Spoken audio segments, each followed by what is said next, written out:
I need to talk about David Wallace. None of these decisions are great, but the only one that sticks out as unrealistically bad is not punishing anyone for the fire, which was necessary for the show to continue operating. Also, in some of these other instances, the MSNBC stuff making Jim co-manager, he was backed into a corner and ended up making a bad choice just because he was out of good options. I'm starting to think this show might not be an actual documentary. Scranton was the only branch doing well, numbers-wise. He didn't know about the day-to-day goings-on, just that it was a profitable branch. And Ryan being hired back was part of the deal with Michael Scott Paper Company, which Wallace was opposed to in the episode. I like the theory that the documentary crew was buying paper to make the Scranton appear more profitable, so they didn't have to downsize/fire anyone. The Michael Scott Paper Company thing was explained in the episode. He knew they were hemorrhaging money and weren't a viable business long-term. In the immediate term, however, they were hitting the balance sheet to such a point that he'd have to present the situation to the shareholders, and it very likely could have put him out of a job. He could have let the situation go and hoped that the end would have been sooner, but had they found a way to keep going for another month or two, then at Cowell. Another way to say fresh out of business school is Ryan was a recent MBA graduate. I'm pretty sure someone holding a master's degree in business, even one recently obtained, is more than qualified to be a regional VP in a middling, northeastern-based paper distributor. I know it didn't work out and hindsight is always perfect, but on paper, Ryan was the most qualified, albeit least experienced, of the interviewees we're aware of. His wife is a very lucky woman.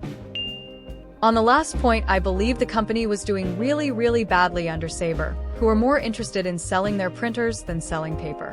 He likely thinks he can turn it back into a proper paper company again and increase its value to then sell off for a profit.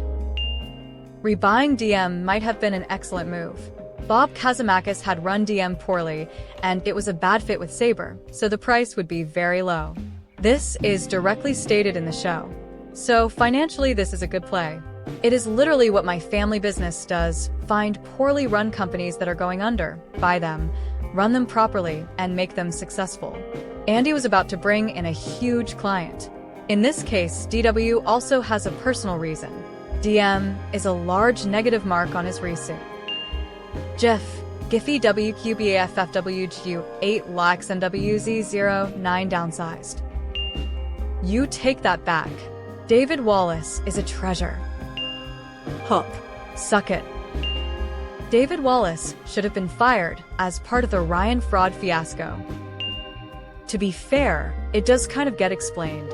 All these bad decisions, amongst others of similar level at other branches that we can speculate about, reeks of corporate not knowing what they're doing. The company does go under, to be fair, and it's made to seem it's entirely corporate's fault.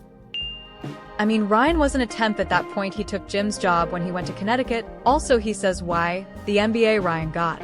Higher-ups really loved degrees, especially MBAs back then, and not completely out of the ordinary than to hire someone straight out of school. And the narrative around Scranton after absorbing the Connecticut office. David said they kept all of Connecticut's customers and cut the costs, people quitting. Also, during the downturn in the economy, David calls Michael to New York. So absurd, it's almost like a bunch of comedy writers wrote it. Here is my headcanon. The branch is profitable because Michael makes it exciting to work there. People won't admit it to themselves, but they enjoy the distractions. Nobody just wants to go to work and just work. Most people fiddle around anyway and distract themselves. Just because you are present in the office doesn't mean you are being productive. On a bar graph, it would be an oscillating wave, productive in spurts, but you know. So I think the distractions probably woke them up, RO. I've worked with my fair share of David Wallace types. Wallace is indeed a moron. The actor's portrayal of this boss archetype was so spot on that I couldn't believe he was acting. Wallace gets away with being an idiot by carefully crafting the image of a competent executive. It's all pretense, but he actually knows nothing and routinely makes terrible decisions. But a bottle of scotch from Lee Iacocca is enough validation to never question his own competence. Those around him are too busy tending. I will not tolerate any David Wallace slander. The co-manager thing is so dumb. So you're basically paying for two managers because one is incompetent? Makes no sense. There is a superfan episode or deleted scene where David calls Ryan while he sits at reception and screams at him till he cries. Don't think he was too happy Ryan was working at Dunder Mifflin again. The only point I want to push back on is him shutting down other branches while Scranton stayed open. Scranton was the branch with the highest sales and the only one to stay profitable when they were in the middle of restructuring.